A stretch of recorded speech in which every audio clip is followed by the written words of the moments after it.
Hello everyone, good morning. आज आपण इंग्लिशचे काही असे सेंटेन्सेस बघणार आहे जे आपण डेली आपल्या घरी पण वापरू शकतो. Okay, so the first sentence is dinner is ready. So suppose आपलं रात्रीचं जेवण रेडी झालेलं असेल तर आपण म्हणू डिनर इज रेडी. जर आपल्याला कोणाला म्हणायचं असेल तुमची छान झोप झाली का, तर त्यावेळेस आपण सेंटेन्स यूज करू शकतो did you sleep well.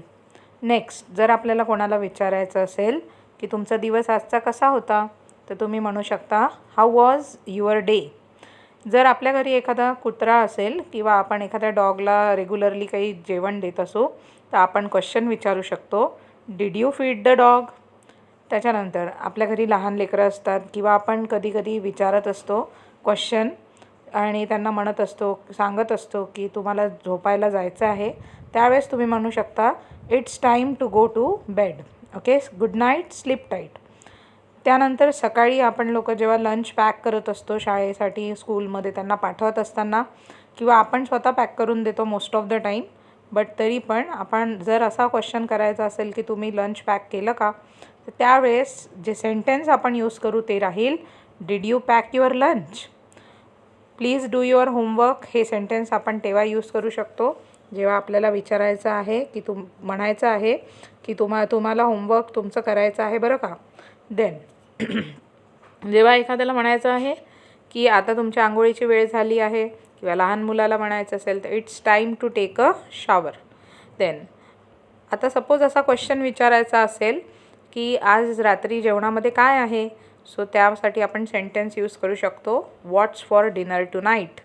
Then जर आपल्याला एखादी मूवी सोबत बघायची असेल तर आपण म्हणू शकतो let's watch a movie together. आपल्याला लहान मुलांना सपोज शाळेत जाताना म्हणायचं असेल की आजचा दिवस तुमचा खूप छान असू दे, तर आपण म्हणू शकतो have a great day at school. Next sentence आहे can you help me set the table.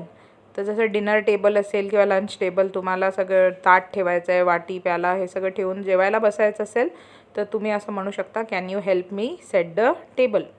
Then लहान मुलांना आपण शिकवत असतो की सकाळी तुम्हाला दात घासायचे आहे, रात्री दात घासायचे आहे, तर त्यावेळेस आपण म्हणू शकतो की don't forget to brush your teeth. त्याच्यानंतर जर तुम्हाला मीठ पाहिजे असेल जेवणाच्या टेबलावर तर त्यावेळेस तुम्ही म्हणू शकता can you pass me the salt please.